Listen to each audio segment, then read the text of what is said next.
Baghdad مقدس میں حاضری کے دوران ہمارے پڑوسی ملک کے کچھ علماء نے مجھ سے پوچھا تھا کہ ہم کثرت سے مسلمان ہیں لیکن اتنی آزادی سے نہیں بولتے جتنا آپ وہاں رہ کر بولتے ہیں.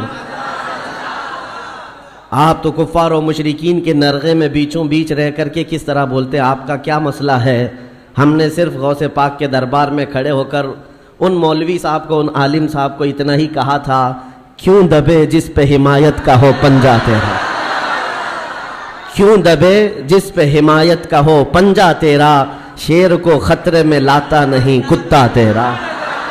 جس کی نسبت دربار غوث سے ہو اسے ڈر کی کیا بات ہے؟ ہمارے امام اہل سنت فاضل بریلوی رحمۃ اللہ تعالیٰ علیہ نے ہمیں یہی سکھایا ہے، خوف نہ رکھ رضا ذرا، تو ہے عبد مصطفیٰ. جو عبد مصطفیٰ ہوتا ہے اسے ڈرنے کی ضرورت نہیں ہے. خوف نہ رکھ رضا ذرا، تو ہے عبد مصطفیٰ، تیرے لیے امان ہے، تیرے لیے امان ہے. بس معاملات ایسے انسانی فطرت کا تقاضا ہے کہ انسان عادت کے طور پر ایسا دیکھا گیا ہے کہ کوئی جھوٹ بات 100 مرتبہ اس کو بولی جائے تو وہ سچ سمجھنے لگ جاتا ہے. اور اس تھیوری پر آج پوری دنیا عمل کرتی ہے. پوری دنیا کسی چیز کو ٹارگٹ کر کے بار بار بولتی ہے تاکہ لوگوں کے ذہنوں میں ایک بات بیٹھ جائے. اگر پانی کی بوتل کو بھی کوئی 100 مرتبہ شراب شراب شراب کہتا رہ جائے تو اچھے خاصے لوگ بھی پانی کی بوتل کو شراب سمجھنے لگ جاتے ہیں. حقیقت ایسا نہیں ہے. اسی لیے میرے عزیزو، آج کے اس دور میں اپنے نوجوانوں سے اور سب سے یہی کہتا ہوں، یہ پھیلائے ہوئے پروپیگنڈے کی طرف نہیں جانا اور نہ ہی دنیا کیا کہتی ہے اس کی طرف توجہ کرنا. صرف اور صرف ذہن میں ایک بات یاد رہے، اللہ اور اس کے رسول راضی ہیں تو پوری دنیا روٹتی ہے تو روٹے، اس سے ہمیں کوئی فرق نہیں پڑتا. اللہ اور اس کے رسول اگر راضی ہیں، کیونکہ حساب و کتاب بھی اللہ کے پاس ہونا ہے، سزا اور جزا بھی اللہ ہی کے ہاں ہونا ہے. تو دنیا کو راضی کرتے کرتے کئی لوگوں کو ہم نے دیکھا وہ کتے بن گئے بیچارے ہیں. دنیا داروں کو راضی کرتے کرتے اپنی حیثیت بدل ڈالی. مومن تھے تو کافر بن گئے. سیکولر بننے کے چکر میں، لوگوں کو راضی رکھنے کے چکر میں اپنی شناخت تک کھو دیے، لیکن اس کے باوجود ان سے دنیا راضی نہیں ہو سکی. موت تک دنیا نہیں راضی ہوتی ہے. ایک مشن لے کر کے چلو میرے عزیزو. میں نے بہت سارے لوگوں کو زندگی میں دیکھا ہے، سیکولر بننے کے چکر میں اس پارٹی والے کو بھی راضی رکھنا ہے، اس کو بھی راضی رکھنا ہے اور اپنی قوم کو بھی راضی رکھنا ہے. اور وہ سب کو راضی رکھنے کے چکر میں ایسا کتا بن جاتا ہے، دھوبی کا کتا، نہ گھر کا نہ گھاٹ کا، ادھر کا بھی نہیں رہا ادھر کا بھی نہیں رہا، سب کو مناتے مناتے رہ گیا. میں یہ نہیں کہہ رہا کسی کو منانا نہیں چاہیے، لیکن دنیا کو راضی کرتے کرتے اپنی آئیڈینٹی اور اپنا ضمیر بیچ دینا اور اپنا دین اور ایمان کھو دینا، یہ کہاں کا انصاف ہے؟ اور سب کرنے کے باوجود بھی دنیا راضی نہیں ہوتی تو کرنا کیا چاہیے؟ بس بات اتنی ہے، اس دنیا کو اوپر سے لے کر نیچے تک کرنے سے بھی راضی نہیں ہوئی، لیکن میرا مولا صرف ایک سجدے سے راضی ہوتا ہے. میرے مصطفیٰ کریم صلی اللہ علیہ وسلم صرف ایک پکار پر راضی ہوتے ہیں. تو پھر کیوں نہ ان درباروں میں ہم اپنے آپ کو بیچ دیں جہاں جلدی سے جواب آتا ہے. یہی ہماری زندگی کا مشن ہو. نوجوانوں، آج مجھے جو بات عرض کرنی تھی وہ یہ ہے، قرآن نے یہ کہا ہے کہ جو جھاگ ہے وہ اڑ کر چلا جائے گا. جھاگ سمجھتے ہوں گے، جھاگ سمندر کے اوپر جو کف ہوتا ہے، یا کسی بالٹی میں آپ پانی ڈال کر سرف ڈال کر ہاتھ گھمائیں تو جو کف آتا ہے یہ جھاگ ہے، اور اس کی کوئی ویلیو نہیں ہوتی. ہوا آئی تو اڑ جاتا ہے. قرآن کہتا ہے یہ جھاگ جو ہے یہ اڑ کر چلا جائے گا. وَأَمَّا مَا يَنْفَعُ النَّاسِ، اور جو لوگوں کو نفع دینے والا ہے وہ ہمیشہ زمین میں برقرار رہے گا. اور نبی کریم صلی اللہ علیہ وسلم کی حدیث میں بھی یہ جھاگ کا لفظ ملتا ہے. کس لیے میں عرض کر رہا ہوں آپ کو بتاتا ہوں. یوشک ان تداعی علیکم الامم کما تداعی الاکلۃ الی قصعتها. حضور پاک صلی اللہ علیہ وسلم فرماتے ہیں ایک زمانہ تم پر ایسا آئے گا کہ ساری قومیں تم پر ایسے جھپٹ پڑیں گی جیسے بھوکا برتن پہ جھپٹتا ہے. سارے لوگوں کا ٹارگٹ تم ہی رہو گے. وہ زمانہ آج ہے.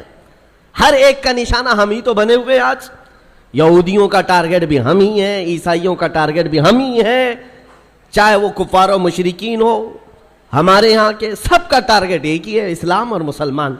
اور حضور نے فرمایا تھا یہ ایک زمانہ ایسا آئے گا. تو صحابہ نے پوچھا تھا اس وقت یومئذ نحن من قلۃ یا رسول اللہ، اے اللہ کے رسول کیا اس زمانے میں ہماری تعداد بہت کم ہوگی؟ نبی پاک صلی اللہ علیہ وسلم فرماتے ہیں وَلَكِنَّكُمْ كَثِيرُونَ غُثَاءً كَغُثَاءِ الْبَحْرِ، نہیں تمہاری تعداد تو بہت زیادہ ہوگی لیکن تمہاری حیثیت سمندر کے جھاگ کی طرح ہوگی، سمندر کے جھاگ کی طرح. اب یہ جھاگ کا لفظ آیا، جھاگ اس کو کہتے ہیں جس کی اپنی پیورٹی نہیں ہوتی، ویلیو نہیں ہے، اس کا زمین میں قرار نہیں ہے، وہ موسم سے بنا اور موسم میں اڑ گیا، ہوا سے نکل گیا. اور یہ آج کثیر تعداد کو دیکھ کر کے اندازہ ہو رہا ہے یہ جھاگ ہے، ورنہ پوری دنیا میں آج 100 کروڑ سے زیادہ مسلمانوں کی تعداد، آپ کو اندازہ ہے 1 ارب سے زیادہ کی تعداد مسلمانوں کی ہے. 57 ممالک اسلامی ہیں، اسلامی نام سے جو کنٹریز ہیں وہ 57 ممالک ہیں، اتنی بڑی تعداد. لیکن آج ہمت کیسی ہے غیروں کی، کفار و مشرکین کی، جس طرح سے وہ چاہے مسلمانوں کے ساتھ آج کھیلتے ہیں، اور اتنی بڑی تعداد کے ہوتے ہوئے کوئی کچھ نہیں کر پاتا. وجہ کیا ہے؟ یہ جھاگ ہے. اس جھاگ کو پیورٹی میں بدلنے کی آج ضرورت ہے، تعداد نہیں. اسی لیے میں ایک جملہ اکثر کہا کرتا ہوں، اسلام میں کوانٹیٹی نہیں کوالٹی دیکھی جاتی ہے. اسی کوالٹی کا نام اخلاص ہے، اسی کوالٹی کا نام پیورٹی ہے. جو اصل چیز ہے وہ ختم ہونے آ گئی. آپ کو اندازہ ہے ایک وہ دور ہے جب رسول کریم صلی اللہ تعالی علیہ وسلم کے ساتھ صرف 1200 صحابہ ہیں، اور آپ کا ایک قاصد حضور پاک کے ایک سفیر جو تبوک کے مقام پر جا رہے تھے. جو جنگ تبوک لڑی گئی ہے اس کی وجہ میں بتا رہا ہوں. نبی پاک صلی اللہ علیہ وسلم کے ایک سفیر اردن جو آج کا جارڈن کہلاتا ہے اس جگہ کی طرف رواں تھے. بیچ راستے میں ایک عیسائی گورنر نے پکڑ کر کے حضور کے اس صحابی کے ساتھ بدتمیزی کی اور ان کو دردناک انداز میں قتل کر دیا، بے دردی کے ساتھ شہید کر دیا. ایک سفیر، ایک صحابی کا قتل ہوا. خبر پہنچی مدینہ طیبہ میں تو کیا اس کو عام طور پر لے لیا جائے گا؟ نبی پاک صلی اللہ علیہ وسلم کا ایک سفیر قتل ہو گیا، ایک صحابی قتل ہو گئے. نہیں میرے عزیزوں، پورے مدینے میں ایسی ہوا پھیلی. دوسری صبح تھی، سارے مدینے کے ہر گھر سے نوجوان، ہر گھر سے سب باہر آئے اور نبی پاک صلی اللہ علیہ وسلم کے سامنے صفے لگا کر کھڑے ہیں. آقا اجازت عطا فرمائے، آپ کے ترجمان اور آپ کے سفیر کے ساتھ جس نے کیا ہے ہم اس کے پورے ملک کو الٹ کر کے آ سکتے ہیں، اس کی سلطنت کو ختم کر کے آ سکتے ہیں. نبی پاک صلی اللہ تعالی علیہ وسلم نے صحابہ کی صفیں لگائی اور اجازت دیا، خود بھی چل کر کے گئے. آپ تاریخ پڑھ کر کے دیکھنا جنگ تبوک کی وجہ کیا تھی. حضور اکرم صلی اللہ علیہ وسلم نکلے، 1000 اور کچھ صحابہ تھے، لیکن جیسے ہی ان کا رعب و جلال دیکھا، وہ جو سلطنت تھی بیزنطینی، اور اس وقت ابھی نبی پاک صلی اللہ تعالی علیہ وسلم قریب پہنچے بھی نہیں تھے کہ یہ جنگ چھڑ گئی. اور اس کے بعد ایسی جنگ ہوئی تھی، تاریخ شاہد ہے، نہ وہ گورنر باقی رہا، نہ وہ سلطان باقی رہا، نہ اس کی فوج باقی رہی. پھر صحابہ نے پرچم اسلام لہرا دیا. جس نے سلطنت اسلام کے خلاف انگلی بھی اٹھائی ہے، صحابہ کا ایک جم غفیر نکلا تھا. وہ ان کا احساس تھا، وہ ان کی پیورٹی تھی. جنگ بدر میں جب جا رہے تھے، پہلی جنگ تھی، صحابہ کے ساتھ حضور جا رہے تھے. پتہ ہے مدینہ طیبہ سے بدر کا میدان 160 کلومیٹر ہے، تقریباً 160-180 کلومیٹر کے قریب پیدل چل کر کے گئے تھے. اور وہاں جانے کے بعد جو صحابہ ہیں ان کو حضور پاک نے ایک خطاب کیا تھا رات کو کہ اگر تم میں سے کسی کو مدینہ واپس جانا ہے تو چلے جاؤ. سختیاں بڑھ گئی، 1000 سے زیادہ کافر آ گئے، ہتھیار جنگ سب لے کر کے. تو صحابہ کیا کہتے ہیں جانتے ہیں؟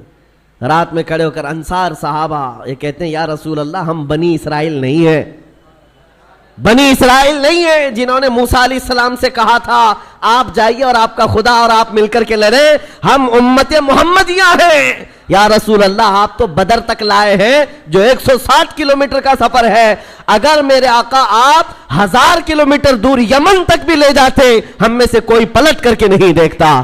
آپ کے ساتھ چلتے. یہ صحابہ کا جو احساس تھا نبی پاک صلی اللہ تعالیٰ علیہ وسلم کے ساتھ چلنے کا، وہ اسلام کو ایسا مضبوط بنایا ہوا تھا کہ کسی کو آنکھ اٹھا کر دیکھنے میں 1000 بار سوچنا پڑتا. ڈیفنس جو مضبوط ہوتا ہے وہ ہمارے اتحاد سے اور ہمارے احساس سے، تعداد سے نہیں. آج بھی بہت سارے لوگوں کے پاس تعداد ہے لیکن وہ تعداد معنی نہیں رکھتی. قرآن پاک میں اللہ تعالیٰ نے فرمایا ہے ان یکم منکم 20 صابرون یغلبوا 200. اگر تم میں 20 لوگ صبر والے ہو جائیں، اللہ فرماتا ہے میں 200 پر انہیں غالب کروں گا. قرآن کا فرمان جھوٹا نہیں ہے، قرآن کا فرمان غلط نہیں ہو سکتا. بس وہ قوم کہاں ہے جن کے اندر پیوریٹی تھی، اخلاص تھا، جو حساس تھے. آج دل درد کرتا ہے جب فلسطین کے بچوں کی شہادت دیکھتے ہیں. آج 5000 سے زیادہ صرف چھوٹے بچے قتل کیے گئے. ان کا قصور کیا تھا؟ بن کھلے مرجھا گئے. ان کلیوں کا کیا کہنا ہے جو دنیا کی ابھی رانائیاں دیکھے تک نہیں ہیں؟ ان بچوں کی شہادتوں پر دنیا آج خاموش تماشائی ہے. میرے عزیزوں، کفار و مشرکین، یورپ کے یہ سارے فسادی، امریکہ جیسے جتنے دادا گیری کرنے والے لوگ ہیں، ان کا تو مذہب ہی ہے.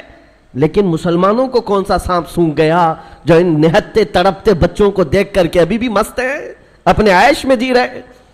آج بھی اپنی زندگیوں میں کوئی فرق نہیں آتا. کبھی آپ نے دیکھا، آج بھی جاؤ شادیوں میں، اپنے محلوں میں بے حساب کھانا لٹا دیا جاتا ہے، نالیوں میں پھینکا جاتا ہے. پھر یہ کھانا گرا ہوا ہم دیکھتے ہیں اور ان بچوں کو ایک روٹی کے لیے تڑپتا ہوا دیکھتے ہیں تو دل پر آری چلتی ہے، سینہ کلیجہ منہ کو آتا ہے. امت محمدیہ آج ایسے کیسے ہو گئی؟ کس ڈگر پر چل پڑی؟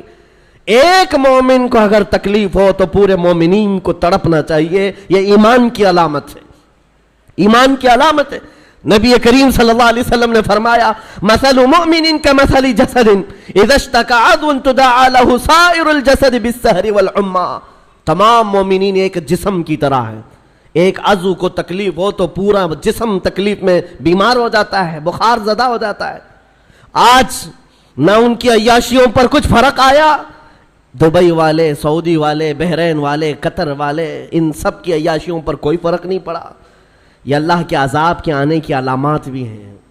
میرے عزیزو، اندازہ کرو جب کسی کا گھر جل رہا ہے پڑوس میں تو یہ سوچ کر خاموش نہیں بیٹھنا میں محفوظ ہوں. اس کی ایک چنگاری تمہارے گھر کو جلانے کے لیے کافی ہے.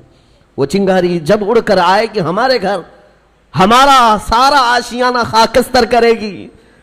آج میں اس لیے عرض کر رہا ہوں، احساس اگر نہیں ہے تو مومن بھی نہیں ہے.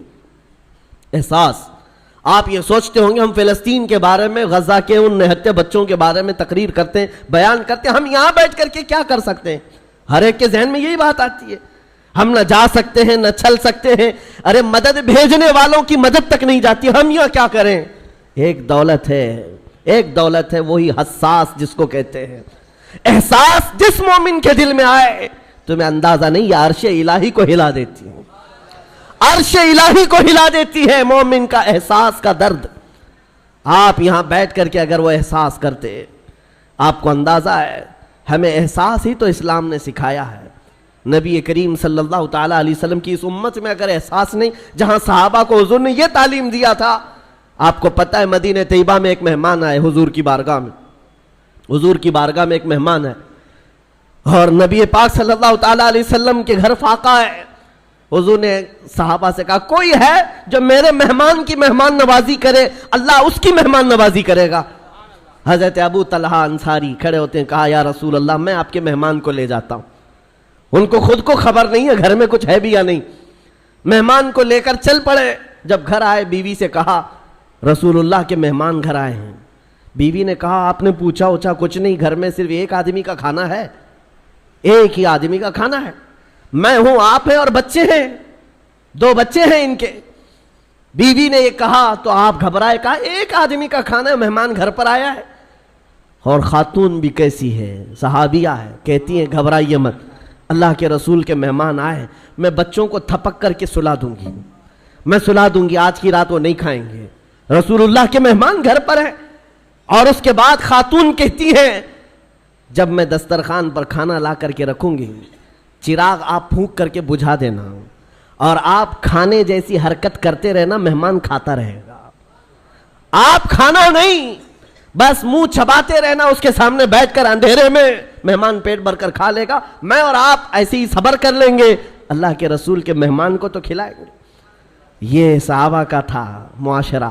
مہمان کو دسترخوان پر بٹھایا، بچوں کو تھپک کر سلایا، جب کھانے کا وقت آیا تو آپ نے چراغ گل کر دیا اور کھانا رکھا، مہمان سے کہا کھاؤ، مہمان نے کہا آپ بھی کھائیے، کہا ہم بھی کھا رہے ہیں، اور خالی سوکھا منہ چباتے رہ گئے، اور مہمان اس اندازے میں کہ سب کھا رہے ہیں، پیٹ بھر کر کھانا کھا لیا اور سویا۔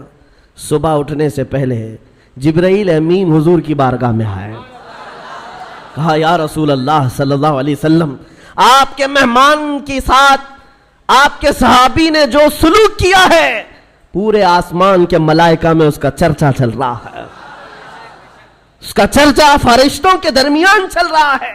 یہ تھا میرے نبی کا معاشرہ، احساس، کسی ایک کے لیے اپنا پورا نچھاور کر دینا۔ جنگ موتا کے درمیان ایک پانی کی کھٹوری پر 3 لوگوں نے جان دے دی تھی، یہ بھی واقعات مشہور ہیں۔ ایک بکری کے گوشت کا بھنا ہوا سرا کسی کے گھر میں آ جائے، صحابی اپنے پڑوس میں بھیجتے رہے، اور وہ پورے مدینے میں گھومتا تھا، ہر صحابی یہ خیال کرتا شاید میرا پڑوسی بھوکا ہے۔ یہ معاشرہ میرے نبی کا بنایا ہوا تھا۔ آپ کو پتا ہے حضرت عمر فاروق رضی اللہ تعالیٰ عنہ کا دور ہے، جب آپ رات کے وقت تنہا نکل پڑتے تھے اپنے خادم کے ساتھ مدینے کے حالات کو معلوم کرنے کے لیے۔ اپنے ایک خادم کے ساتھ کہیں سے گزر رہے تھے، ایک گھر سے کراہنے کی آواز آئی، ایک عورت کے رونے کی آواز آئی، رک گئے، اور آپ کے چہرے پر نقاب پڑا رہتا تھا، امامہ شریف اور نقاب جس طرح سے عربوں کا رواج ہوتا۔ اس گھر کے باہر کھڑے رہے، کھٹکھٹایا تو ایک شوہر، اس کا شوہر باہر آیا، پوچھا کیا بات ہے؟ مرد نے کہا میری بیوی کے ولادت کا وقت قریب آ گیا ہے، حاملہ تھی، بچہ پیدا ہونے کا وقت قریب آ گیا ہے، اور وہ درد ذہ سے تڑپ رہی ہے، لیکن دیکھنے کے لیے عورت کوئی نہیں ہے، کوئی عورت قریب میں نہیں ہے۔ خلیفۃ المسلمین ہے وقت کا، جس کے نام سے قیصر و کسریٰ کانپتے ہیں، دوڑ کر اپنے گھر گئے، اپنی بیوی اور اپنی بہو کو بھیجا، جاؤ فلاں گھر میں ایک بچی کی ولادت، ایک عورت درد ذہ میں ہے، بچے کی ولادت ہونے والی ہے۔ رات بھر امیر المومنین اپنی عورت اور اپنی بہو کو اس گھر پر بھیجتے ہیں، اور خود آ کر کے باہر انتظار کرتے بیٹھے ہوئے، اس کے شوہر کے ساتھ باتیں کر رہے ہیں، اور گھر سے کچھ کھانا پکا کر لا رہے ہیں، اور وہ مزے سے کھاتا رہا ہے۔ نہ اس شوہر کو معلوم ہے، نہ اس کی بیوی کو معلوم ہے کہ ان کے گھر کی یہ عیادت کرنے والا وقت کا خلیفہ ہے، کسی کو نہیں معلوم۔ صبح بچے کی ولادت ہو گئی، اور اس کے بعد حضرت عمر ایسی خوشیاں بانٹ رہے ہیں جیسے لگتا ہے ان کے گھر میں بچے کی ولادت ہوئی۔ اور جب آپ نے مبارکبادیاں دی اور گھر واپس چلے گئے، تو بعد میں محلے والوں نے کہا رات بھر تیرے گھر میں جو عورتیں تیمارداری کر رہی تھی وہ کوئی اور نہیں، امیر المومنین کی بیوی تھی، امیر المومنین کی بہو تھی۔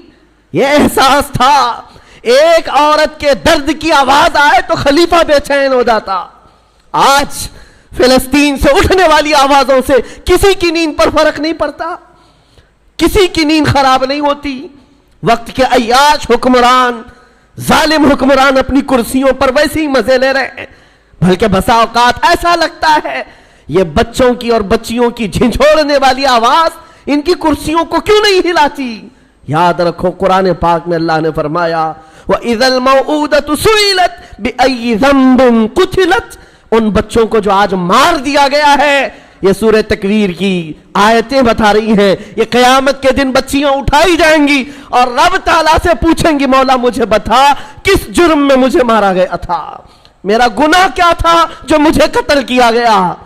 آج یورپ کے درندے اور اسرائیل کے جتنے ظالم ان کے قتل میں شریک ہیں، وہ الگ قاتل ہیں، لیکن یہ چپی اور یہ خاموشی پوری دنیا کی یہ الگ قاتل ہے، یہ الگ قاتل ہے۔